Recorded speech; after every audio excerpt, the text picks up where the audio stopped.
अस्सलाम वालेकुम नाज़रीन, मां आहियां शुएब अली उमरानी ऐं तव्हां ॾिसी रहिया आहियो BR टाइम न्यूज़। सभ खां पहिरियां शामिल कंदासीं हीअ रिपोर्ट।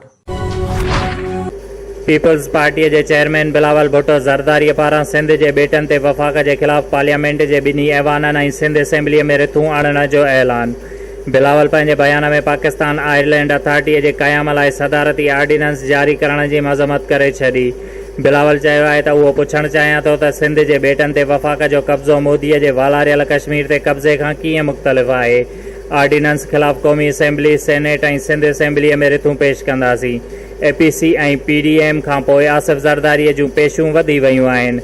सिंध जे केस जूं पिंडीअ में ॿुधणियूं गैर आइनी ऐं ख़तरनाक आहिनि।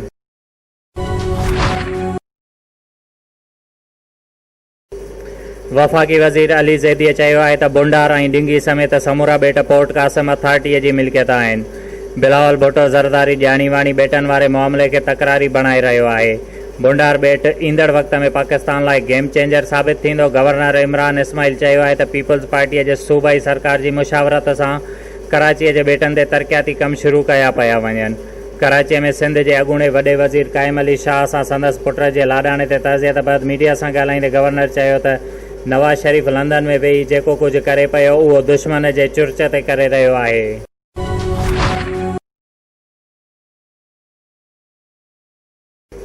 वफ़ाक़ी वज़ीर फवाद चौधरीअ चयो आहे त वज़ीर अज़म इमरान ख़ान खे नवाज़ शरीफ़ ऐं ॿियनि ख़िलाफ़ बग़ावत जो केस दाख़िल थियण जो अमल न आहे।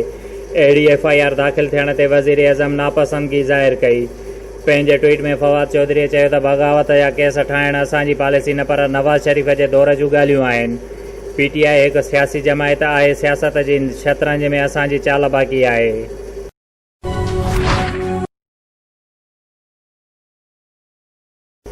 इस्लामाबाद जी एहतिसाब अदालत पार्क लेन ऐं ठटो वाटर सप्लाई रेफरेंस में आसिफ ज़रदारीअ ख़िलाफ़ फ़र्द जुर्म लागू करे छॾियो।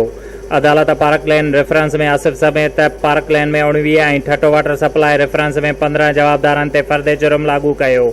समूरनि जवाबदारनि ॾोह मञण खां इनकार। अदालत में पेशीअ दौरान मीडिया सां ॻाल्हाईंदे आसिफ ज़रदारीअ चयो त हीउ केस असांजा ॾिठल आहिनि। अपोज़िशन में हूंदा आहियूं त अहिड़ा केस ठहंदा रहंदा आहिनि।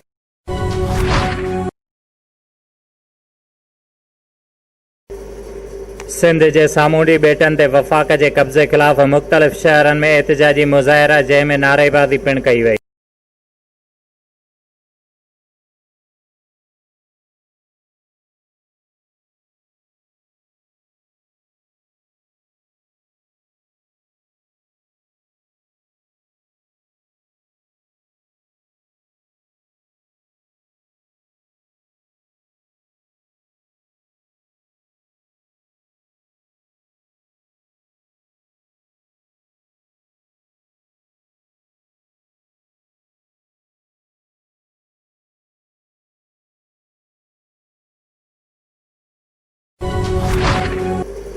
हालानी रोडी कैनाल जे मथां क़ाइम वाटर सप्लाई पंप स्टेशन जे वेझो तक़रीबन 30 सालनि जी नामालूम औरत जो गोलियूं लॻल लाश हथायो।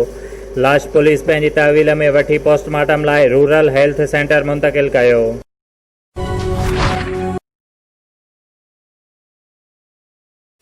नवाबशाह में सिंध तरक़ी पसंद पार्टीअ जे तरफ़ खां गुजरवा नहर पार्क ते होटल क़ाइमु करण ख़िलाफ़ जाम साहब रोड ते DC ऑफिस ताईं रैली कढी वई ऐं इंतिज़ामिया ख़िलाफ़ सख़्त नारेबाज़ी कई वई। रैली सिंध तरक़ी पसंद पार्टीअ जे वाइस चेयरमैन इल्ताफ़ जिसकाणीअ जी क़यादत में कढी वई, जंहिं में उन्हनि जो चवणु हुयो त पार्क पीपल्स पार्टीअ जे जियाले खे अलाट कई वई आहे, जिते रातो राति होटल क़ाइमु कई वई आहे, जंहिं जी असां सख़्त लफ़्ज़नि में मुज़म्मत था करियूं। जंहिं ते उन्हनि जो चवणु हुयो त गुजरवा तां फौरी तौर होटल खे हटायो वञे।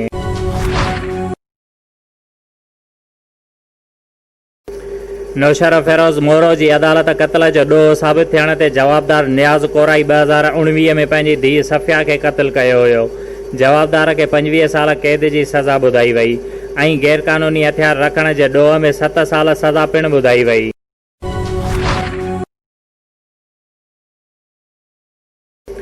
नौशर फिरोज़ मोरो भरिसां ॻोठ ॾितल ख़ान कोराईअ जी रहवासण मिसमात रहमत ख़ातून पंहिंजे पीरसन अमड़ आसाद कोराईअ सां गॾिजी ॻोठ जे बासर ऐं कोराई थाणे जे SHO जे ज़ुल्मनि ऐं ज़ियादतनि जे ख़िलाफ़ नौशर फिरोज़ प्रेस क्लब अॻियां एहतिजाजी मुज़ाहिरो कयो।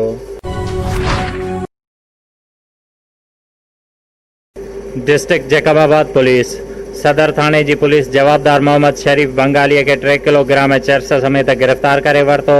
जड॒हिं त जैकमाबाद थाने जी पुलिस शराब डीलर मोहम्मद बख्श उर्फ ममदू के 15 लीटर शराब समेत गिरफ्तार करे वरतो।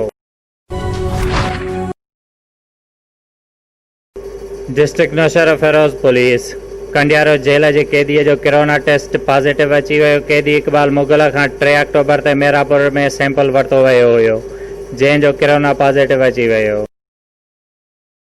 शोएब अली उमराणी के ॾींदा इजाज़त। वधीक ख़बरुनि ऐं अपडेट्स लाइ ॾिसंदा रहो BR टाइम न्यूज़।